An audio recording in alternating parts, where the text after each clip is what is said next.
The Independent now. Leo, I found some pretty crazy stuff at the back of my freezer. But this...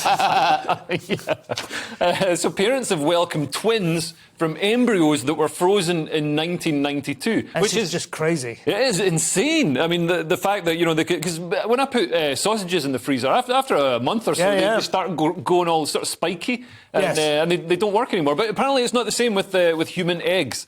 So, and this is, I mean, they freeze sperm, of course, but these are people who actually... we all freeze sperm. Yeah. That makes a lovely, tasty treat. On a hot day when the kids are playing up. Who wants a vanilla shake? Never waste them. Little milky. This Magnum salty.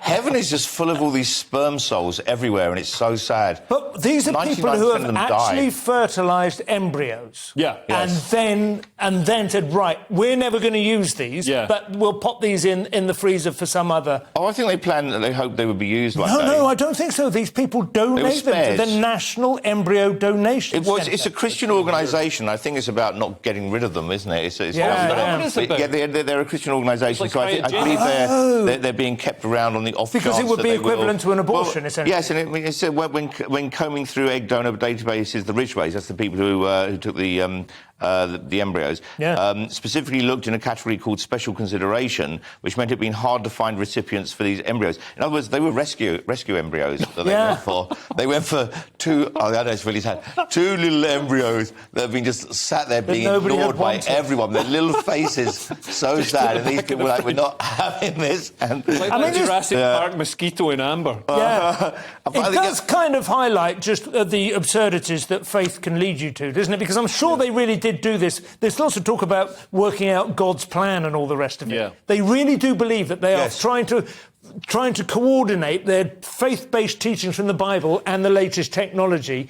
to make sure that they don't make God angry by disposing of their unused embryos. Right. And they created two children who are going to grow up with the most horrific backstory. Well, I mean, when they learn this... They'll love it. Their first words when they were born was "What year is it?" They are essentially like Back to the Future, aren't they? It was interesting. It also says that the legality of donating embryos vary from state to state. In the US, embryos must meet specific requirements set by the US Food and Drug Administration. So they're really taking eggs a little bit seriously there, aren't they? Are these embryos a food or a drug? Yeah, very good question. I'm not sure. I do think, though, the more like what year is this? I think at the birth they should create a sort of dry ice effect, don't you think? A couple of whizzes and bangs and a sort of bit of lightning hitting the conductor sort of sound effects.